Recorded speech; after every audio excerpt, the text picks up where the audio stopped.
In Thor Ragnarok, the third entry in Odin's personal journey within the Marvel Cinematic Universe, the mighty god of thunder experiences what appears to be a significant degree of development in regard to his power during the film's climactic battle sequence. While at the mercy of his villainous older sister Hela, Odin's second-born experiences a vision of his and her departed father. Via this vision, he learns that his former hammer, Mjolnir, was only a conduit via which he could channel his strength, but wasn't the source of it. And as a result of learning this detail, he immediately becomes capable of channeling his power directly, that is to say, without Mjolnir. And because he does so directly, he channels the full might of his power, and therefore exhibits a degree of strength that he's never exhibited prior. This raises the question: if Thor becomes capable of channeling his power directly, and to a greater degree than he's ever done via Mjolnir in Ragnarok, why does Avengers Infinity War appear to undo this development by having him acquire Stormbreaker, a more powerful replacement of Mjolnir, to combat Thanos? Well, we have to consider the beginning of Infinity War, in which Thor is shown to have been defeated by Thanos and his minions. Even with his newfound ability to directly channel the full might of his strength, Thor is no match for Thanos and company, especially considering that Thanos is in possession of the Power Stone when he attacks the newly declared King of Asgard. Though the Mad Titan doesn't use the stone during his fight with the Incredible Hulk, which is evident based on the stone's lack of illumination during their fight, we can't be sure that he didn't use it during his fight with Thor. And because even a god of thunder who has reached the full potential of his power would be no match for a mutant titan equipped with the Power Stone, we shouldn't be surprised that Thor was unable to overcome Thanos despite the development that Thor undergoes in Ragnarok.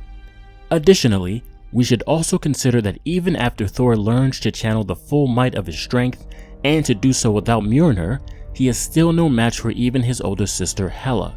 He implies such himself after he fails to inflict any damage on her via a lightning strike. Hit her with a lightning blast. I just hit her with the biggest lightning blast in the history of lightning. It did nothing.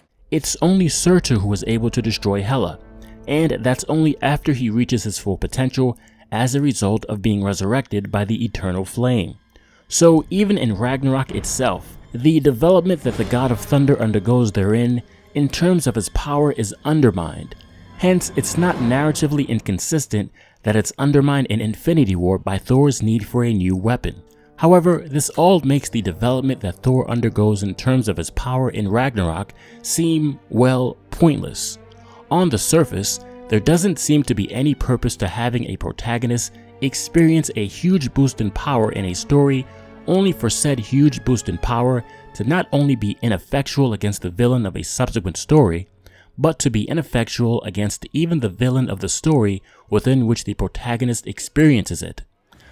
However, if we consider that Thor's morale is quite broken before and during most of his vision of his father, it becomes apparent that the purpose of this huge boost in power is to demonstrate Thor's reinvigorated resolve, but not to develop him into an unstoppable force. Furthermore, we have to also consider that the gauntlet that Thanos uses to house the Infinity Stones is made out of Uru, which is one of the strongest metals in the universe, and pretty much the only material that can withstand any significant degree of power output from the Infinity Stones without being utterly destroyed. This means that in order to deliver a degree of power that's in the same league but is from an alternate source, Thor would also need a weapon that is made out of Uru, namely Stormbreaker. Before we continue, we should consider that this explains why Stormbreaker is able to withstand a blast of energy projected through the gauntlet from all 6 Infinity Stones. Uru can channel a significant amount of power from the stones without being destroyed, but cannot channel the full power of the stones without being destroyed, which is evident based on its physical condition after Thanos executes the snap. Hence, Stormbreaker's ability to charge through the blast fired by all 6 stones via the gauntlet does not imply that Stormbreaker is more powerful than the stones, but only implies that it's durable enough to withstand the maximum level of energy that the stones can safely channel through the gauntlet, since it's made out of the same material as the gauntlet. Anyhow, the biggest reason as to why Thor needs a weapon once again in Infinity War is the nigh impenetrability of the Mad Titan's skin. Recall that Tony is able to inflict a very minimal amount of damage to Thanos' skin after exerting a significant amount of force via his nanosuit, which is presumably made out of some terrestrial metal.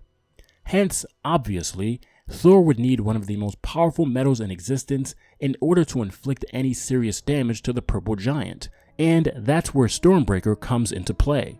So there you have it. Thor needs Stormbreaker despite the development that he undergoes in Ragnarok because, well, simply put, Thanos is too darn powerful.